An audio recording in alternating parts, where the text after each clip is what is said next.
coming and being some people that I can chat to about this. It's nice to see some smiling faces. So thank you so much, Lee, for the introduction. So we're going to try and delve into this topic that's actually quite difficult. And when we chatted, it sounded really good. Positivity always does. But in reality, the practice of it is a lot more difficult. And that's what I found just in preparing for tonight, because I did want to be mindful that how we approach this topic is sometimes quite difficult. I wanted to address it properly, not just gloss over it and focus on all the sunshine and rainbows and those sorts of things, because we have to also be real and know that this last year has been incredibly hard. It's been incredibly tough. And sometimes before we move forwards, we do have to look backwards and we have to acknowledge where we've been. So where we have been is in a pandemic. So this isn't new for humans. We've been through pandemics before, but this is the first global pandemic in many generations, and the first in kind of living memory, especially for us in South Africa. And so the economic, the social disruptions have been massive and devastating. It's had a really significant psychological and social effect on the whole population. And it's affected every single person at some level. It's resulted in a really prolonged exposure to stress as well. So my plan was to show a little video of what we've been through in 2020, and unfortunately some technical gremlins have crept in. But I'm sure most of you have actually seen it floating around Facebook, or you've seen similar ones which have gone through. And just to list off the top of my head some of the things that have happened, it was the wildfires in Australia. That's how we started. It was the death of George Floyd and the Black Lives Movement and all that painful processing everyone had to do. It was the explosion in Beirut in Lebanon. And on top of all of this, and in amongst all of this, was COVID and the pandemic and all the juggling and all the fighting we had to do.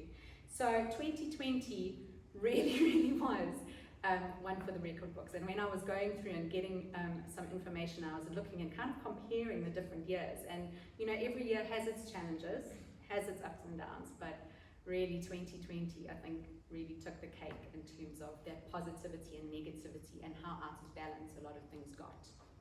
Okay, so where to start? Positivity. Always nice to start with a definition, right? And look in our dictionary or on the online. And so positivity is really about the practice of being, or tendency towards being, positive or optimistic in how you approach things and in your attitude. And it's really about the experience of more pleasant emotions. So these are things like joy and awe and gratitude and hope and interest and peace. These are all some of the emotions that go through it. But the question really is positivity actually all it's cracked up to be? Is it worth the hype? Does it really work?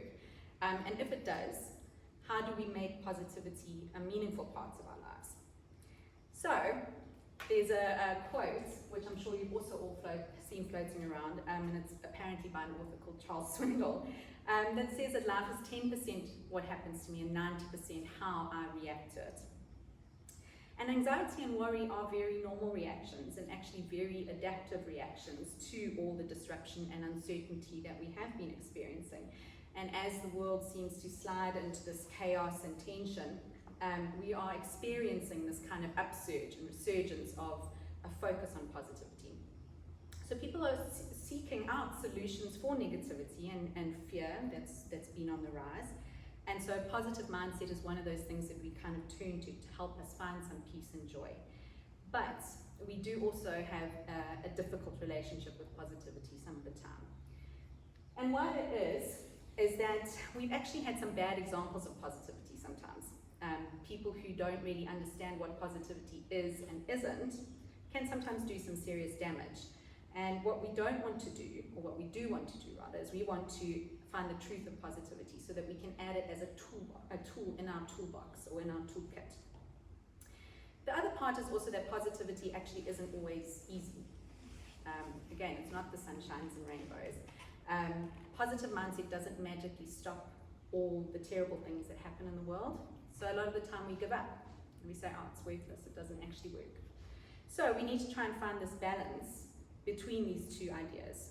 It's not a fix-all, but it can be a tool that we can use. Toxic positivity is one of those kind of pop psychology terms that's also come up. And really what it means is that it's about when we overgeneralize this happy, optimistic state, okay, and we kind of try and apply it across all situations. And the process of toxic positivity, what it really does and where it fails is that it starts to deny and minimize and invalidate our actual human experience. So when positivity is used to silence and to cover up our experiences, then that's when it starts to become toxic and something that we need to balance out more. The truth is that human beings are flawed. We get jelly as well sometimes. We get angry, resentful, we get greedy, and sometimes life just really sucks.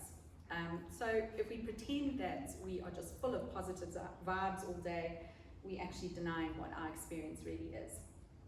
But experiencing more positive emotions than negative ones is important because as human beings we have what's called a negativity bias. So negative emotions feel more positive than positive emotions. We pay more attention to negative stories, and that's why newspapers sell, because we can see all the negativity on the front page. We remember negative events more easily, and actually the research shows that we typically recall 4 negative events versus to 1 positive one. So this negativity bias ensures that we give attention and effort to minimizing threats to our survival. So it is adaptive, it's something that's necessary, but it's potentially dangerous to ignore the things that are around us. When someone's sick, they need attention. When things aren't going well at work, we need to do things to fix it. So where do we find the truth about positivity in all of this? And can it help us through this pandemic? So I wanted to do a bit of an experiment, having listed and gone through some of the things that went wrong in 2020 were really difficult. Let's try and immerse ourselves a little bit in what have been some of the positives.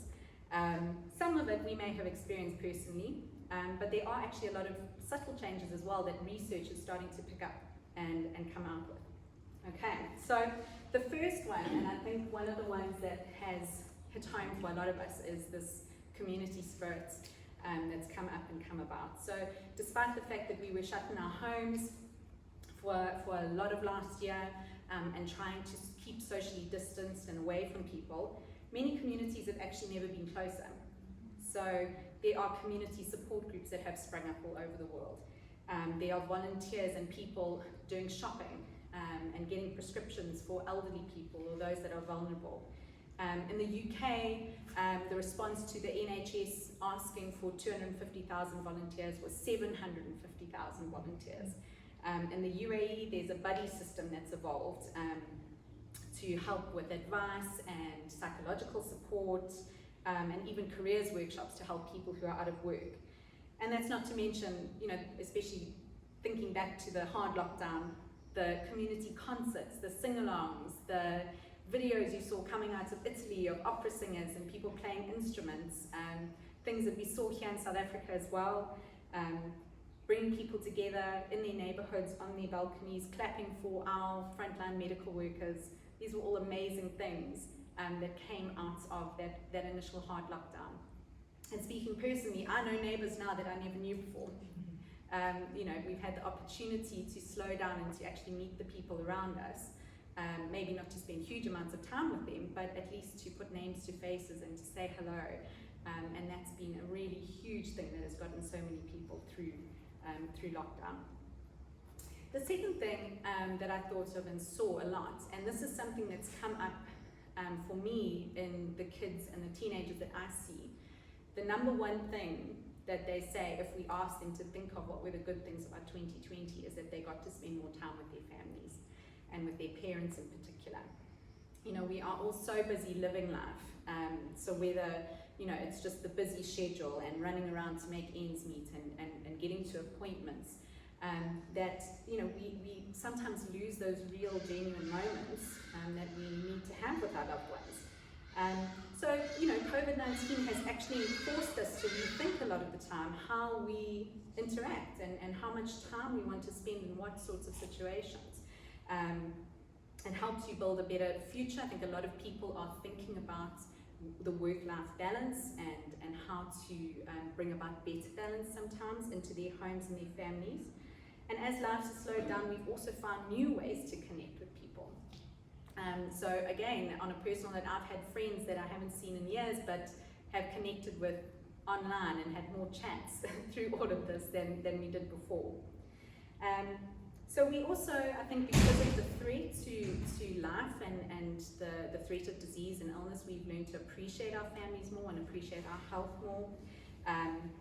It's really been a boost for so many people, finding that intimacy in their close relationships and being more willing to put in the time and effort. And while these social events, it's not quite the same as it was before, and being on Zoom or watching things online doesn't quite replicate the feelings of seeing people in person, but it does have advantages, right? So you don't have to have a huge crowd over and host. And there's no need to get in your car and drive late at night. You can just meet up with friends online. Okay, the next positive has been to our environment. This has been a huge one. So carbon emissions, during all the hard lockdowns, a lot of manufacturing and things went into a standstill, and as much as that was negative for the economy, on a positive note, some of the countries with the biggest carbon footprints, emissions were cut way, way down. And apparently the hole in the ozone layer even closed a little bit, so that's a positive one. And there's been cleaner air in loads of these cities across the world. Again, there's some lovely videos on YouTube showing the difference in air quality and being able to see things that people weren't able to see from their cities before. There's also been cleaner waters. So the picture there is from Venice, and there were some awesome pictures coming out of Venice with the waterways all quiet and still, and fish in the canals and dolphins swimming in the canals. Where this is normally such a busy city with all that churned up water. So our lovely planet Earth has also been benefiting hugely from a little bit of a breather and a break. Interestingly, people have been sleeping better. So even with all the stress that's been going on, there's data coming out from Fitbit, okay, in the US. And what it's showing is that people are getting, on average, 17 minutes of more sleep per day or per night during this whole period than they were before the pandemic. So obviously there's things like reduced commuting, if kids are not at school, then the school rush slows down. But yeah, it's showing that sleep quality is also improving, so people are getting more REM sleep and more deep sleep. So being forced to slow down is having a lot of positive benefits for our sleep and our well-being as well. So speaking of that commute and those sorts of changes, that's also been a really big one, where many people are actually still working from home. They haven't gone back into the office yet, and that looks like it's something that for a lot of people is not really going to change too much for the next couple of years. So that saves huge amounts of time, which can then be spent with family or just relaxing. It's encouraging employers to actually rethink how things are done and what can be changed and what can be shifted. And all that technology that's been coming out and booming, that we've had to force ourselves to get into and learn how to operate, Zoom and Microsoft Teams and Google Meets and all the rest, ultimately is going to pay off and give us the opportunity for more streamlined workflow and being more productive. So this is going to have long-term payoffs for us as well. And linked to that has been all the technological and scientific advances. So the internet has pretty much had to upgrade because there's been such a huge demand, okay? So apparently, especially I think in the US, there was like a 25% increase in demand for internet in a lot of major cities. So, it's forcing these upgrades to all our internet services. Netflix has had to install more servers because I think they must have had an absolute boom in subscriptions.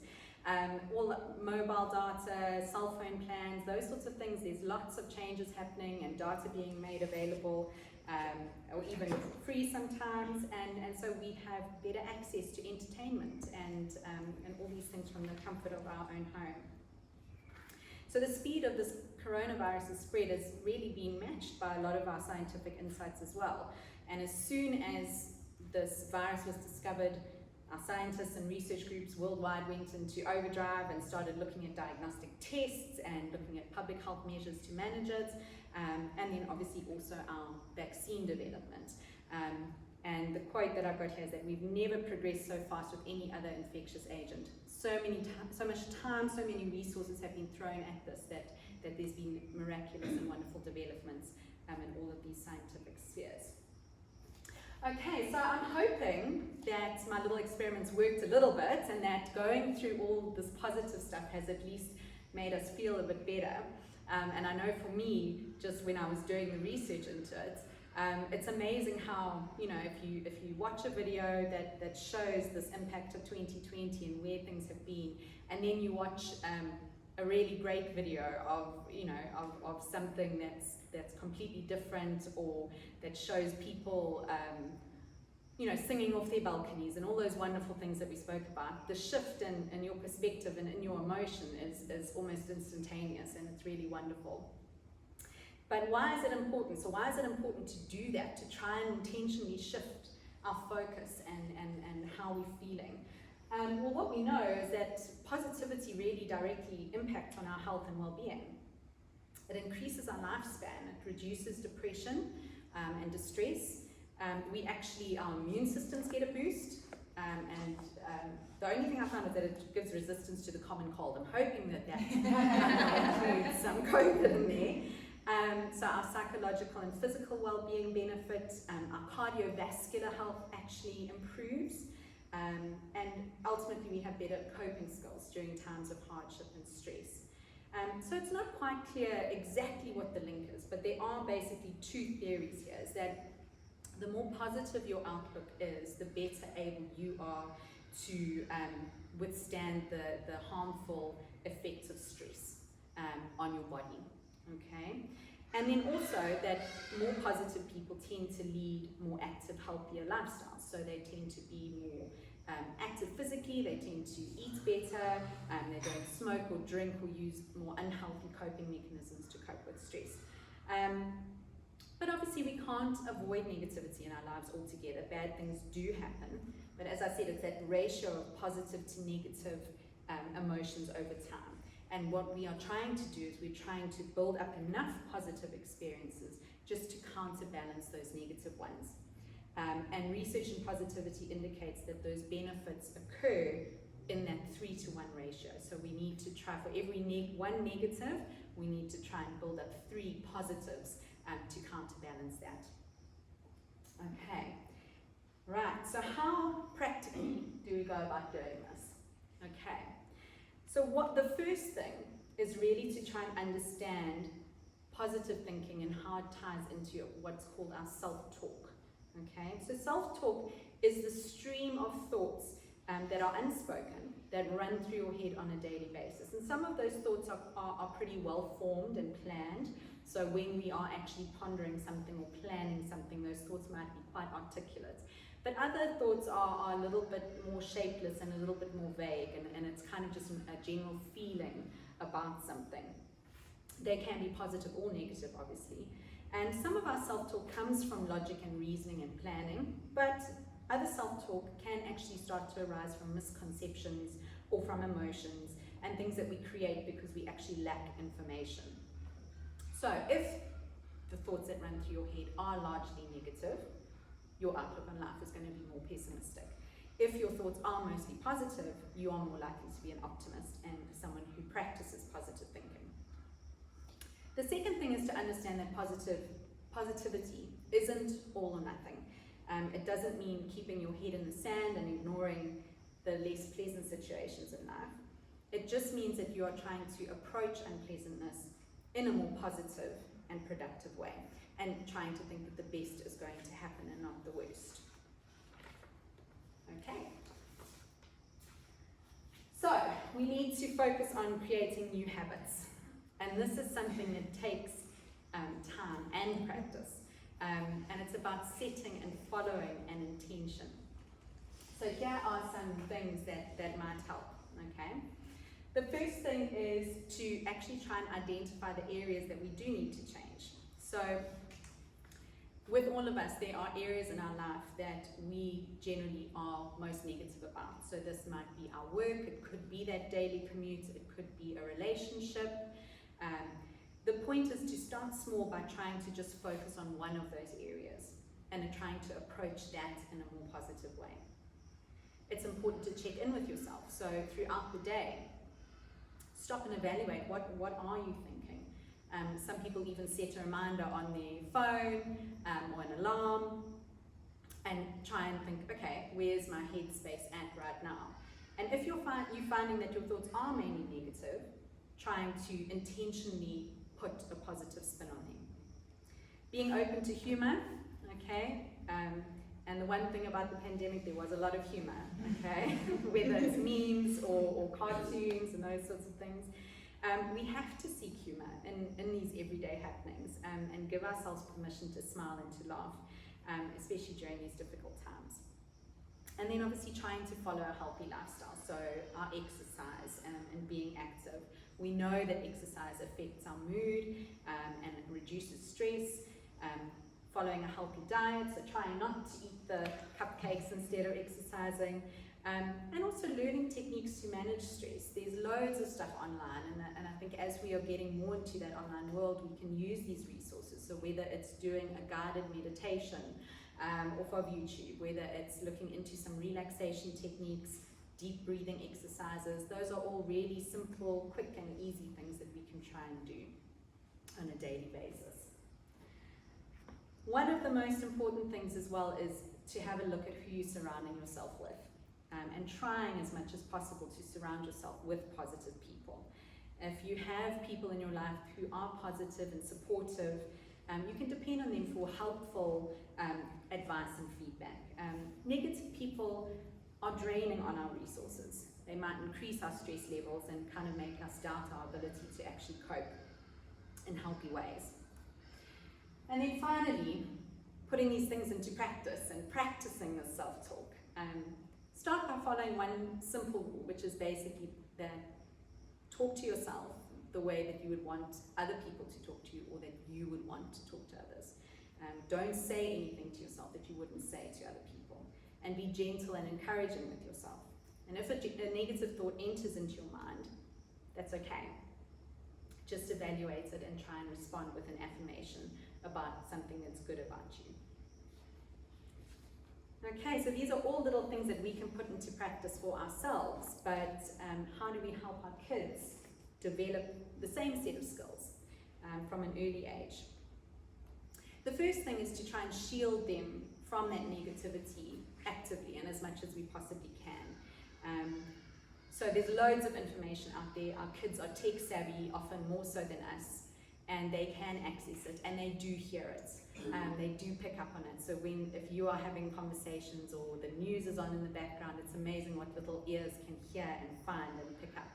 So trying to shield them from the things that they don't really need to know or that they can't put in context. So those might be things like our statistics, our infection rates, news about deaths in the community, or those sorts of things. Those are things that especially young children are going to struggle with a lot.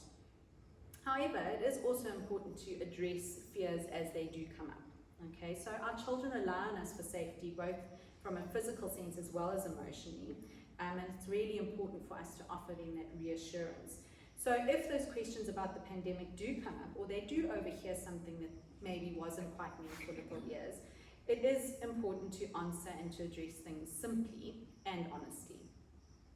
It's okay to say things and to acknowledge that people are getting sick, but reminding them of all the positives, of all the steps that we can take to keep ourselves safe, our hand washing, the wonderful protocols that are here at school, wearing their face masks, staying at home more, because that's what's going to keep our families healthy. It is important to recognize their feelings, and even if their feelings are negative ones, this is where that toxic positivity, we don't want to just gloss over those feelings and pretend that they are not there. Recognizing and kind of creating room for those feelings is very, very important to help a child process it and to be able to move on to more positive feelings. So acknowledging where they are, the disappointments, the things that might be worrying them are really important. and guiding questions and being open to having conversations is important to help them work through those issues. It is really important to keep in touch with loved ones, and I think obviously as this pandemic has stretched on and on, we've had to find new ways, and there are times that we can do it in a safe way and maybe times when we can't. Children might also be very worried about grandparents or people they might know are vulnerable, and obviously where we can't do those physical visits, we can do the video chats and WhatsApp calls or just WhatsApps and those sorts of things to keep in touch. What is important is modelling our feelings as well. So talking through how we are managing our own feelings and also acknowledging that we might have these uncomfortable and difficult feelings as well. So acknowledging that we might feel worried about certain things, but this is what I'm going to do and this is how I'm going to help myself feel better. So if I'm worried about grandma, this is what I'm going to do. Maybe we can do a video call tomorrow morning, or we're going to have a regular time to check in, and that's how we're going to lessen our worry. As I said, children do need a lot of that reassurance, and a lot more so now. So just offering them information about where are you going, what are you doing, are you going to work, are you going on errands, in a calm and reassuring way, how long you're going to be gone, when you're going to come back, what you're going to do to make sure that you're safe. I've got my sanitizer, I've got my mask, I'm all ready, this is what I'm going to do. Also really, really important is helping your child look forward and look to the future. Obviously, the younger the child, the more difficult that is for them, and the less they're able to draw on experience to give them that perspective. But telling them things about how scientists are working on how to make us better, and the medicines, and how to prevent us from getting sick, and that things will get better. That goes a long way. And then obviously, extra affection. Lots and lots of hugs and kisses, and I love you, and lots of reassurance. That is like gold to all these little people. So yeah, monitoring our children for small changes is also really important, and that can give us a sense of where they are in terms of this negativity and positivity and anxiety. So with younger children, this is often more obvious. So there's more clinginess and tantrums and crying, and they might be more on edge, argumentative, and all of those things. But in older kids, sometimes it can be the opposite, and there's more withdrawing and heading into their rooms and only hanging out online and playing video games. So look for that quietness, that irritability and emotionality. Different children also present in different ways. So sometimes even the younger child, who's a more sensitive child, might be more withdrawn rather than showing all those things in their behaviour. Two things that are also really good indicators for a lot of our kids are their sleep patterns. So if they are sleeping more than normal and just can't seem to wake up, or if they are not sleeping as much, battling with nightmares or struggling to go to sleep, and also their eating and their appetite. So again, some kids might be eating more than normal and especially craving things like carbs and sweets and those sorts of things when they're feeling anxious or stressed out, or they might not want to eat as much or complain of those tummy aches and things like that. Basically, the most important thing though that parents can do is trying to maintain that positivity in themselves. It is so important for us to try and manage our moods when we are with our children, because our moods are contagious and kids feed off what they see. So it is important, along with just doing those regular check-ins on yourself during the day, is to also check in, am I okay when I'm walking in the door to get home? Am I okay? Am I in a good space? Do I need 5 minutes to just decompress? And obviously if there's a spouse or a partner or someone that can give you that little bit of a break, that's really important, because with young children it is tricky and you launch straight into mom mode or dad mode and trying to sort things out. But grabbing a moment to process things, especially if it's been a really emotional day, or you feel like your headspace is sliding into that negative kind of space, and you want to kind of bring yourself out of that. So that's really important. Okay. Sometimes our kids don't really have too much to say, and our instinct as parents is to try and dig and delve and try and put pressure on to find out more about it. but often that's where the walls kind of come up, especially with preteens and teenagers. As soon as you put pressure in, and I think often also with little boys in particular, they're not always so verbal and communicative with their emotions. If they don't have too much to say, that's okay. It is important to try and let them talk at their pace, because overstepping that boundary and pushing too far is just going to result in those walls coming up. Sometimes, especially with slightly older children, so sort of heading more into senior primary and upwards, is trying to find out what they actually need. So, I'm so happy you want to talk to me. Do you want me to listen? Do you want me to think with you or brainstorm with you? Or do you want me to give you suggestions? And that way, you're likely to get a bit more feedback on what they actually need. Some last little techniques to help kids with keeping positive and staying positive. A big one is practicing gratitude. So focusing on our things that we want to be grateful for. And that really helps to change mindset. So a really easy one, especially for little kids, is around the dinner table or before bed at night, just helping them list 3 things that they are grateful for, that they would make them happy in their day. For teenagers, they might want to do more of kind of a gratitude journal and those sorts of things.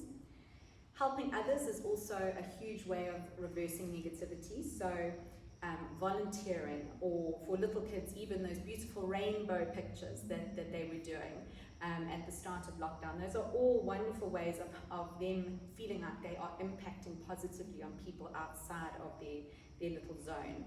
At the moment, I know there are some lovely initiatives going around to support the frontline healthcare workers, where people are creating care packs and those sorts of things. And a lot of kids really, really love being involved in that, whether it's drawing pictures or writing notes and those sorts of things.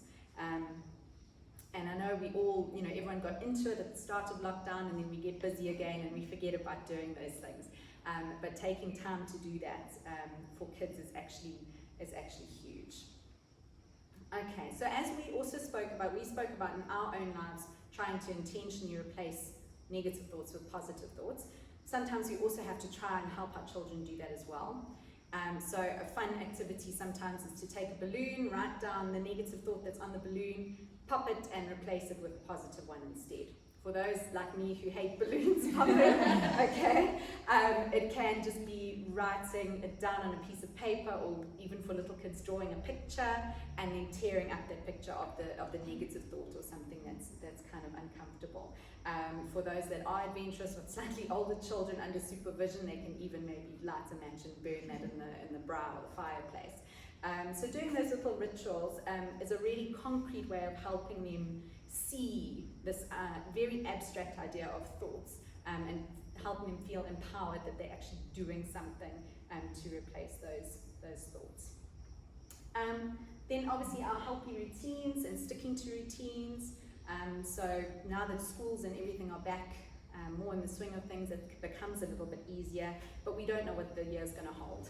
And there might be ups and downs and gaps and breaks in routine, hopefully not. But trying to help your children stick to their routines as best as possible, it offers that reassurance and a lot of uncertainty. And then just a last little word on trying to use positive discipline. So obviously, negative behavior and negative thoughts add to that more negative forms of discipline, and we're going in a downward spiral. Okay, so trying to embrace and use more positive forms of discipline is going to help to support this kind of positive mindset as well. So really, what we're focusing on here are things like redirecting behavior. So sometimes kids are bored, sometimes they are frustrated, sometimes they have all these big feelings going on, and if we can offer them alternatives to what they are doing, that goes a long way. Helping them with their creative play and playing things out, so drawing pictures, building forts to keep the virus out and bring all the teddies and things along in there. Directing your attention, so what you choose to pay attention to is also very, very powerful. So if you are focusing and choosing to pay attention to the negative behaviors or the things that are more difficult, then that's going to reinforce that. So choosing to switch to focus on the positives and noticing good behavior, pointing it out, lots of praise, and good tries. And using rewards and privileges, even to reinforce good behaviours, and we've got to remember that this is a time of stress, so we've really got to help our kids sometimes to incentivize, even when it's things that we wouldn't ordinarily do. So even if it's about completing their homework and school assignments, getting along with their siblings. We're all a bit burnt out, even our kids, and just that little bit extra reward goes a long way. Sometimes ignoring bad behaviour is also really called for, so sometimes no response is just as good as paying attention to things. So as long as they're not going to do something to kill themselves or someone else, okay, then it's okay sometimes to let something slide and rather focus on when they do something positive or something that we want to reward. And then the use of timeouts and time-ins. So timeouts sometimes are necessary and are a good way of helping our kids create space and calm down. But it is also important to balance that with lots of time in and spending special time with one child in particular. And this is tough, it is difficult to do in all the busyness. But setting aside even just 10 minutes of dedicated attention where the devices are away, the phones are down, and it's one-on-one time with a particular child. Doesn't have to be every day, just once every couple of days, that's good enough. And then obviously trying to avoid the physical punishment. What we know is that corporal punishments and physical punishments drive up stress levels, they increase aggression, and they don't really work long term in terms of teaching a child how to control their behaviour.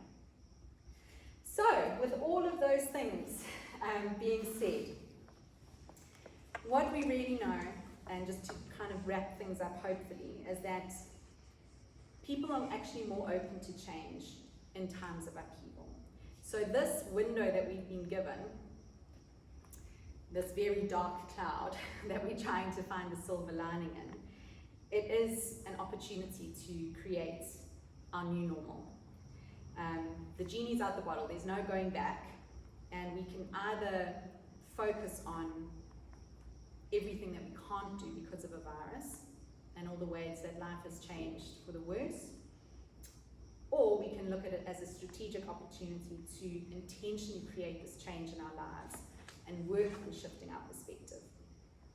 And developing positivity, it's about effort. We need to make this concerted effort to increase the positivity in our lives to counteract that negativity.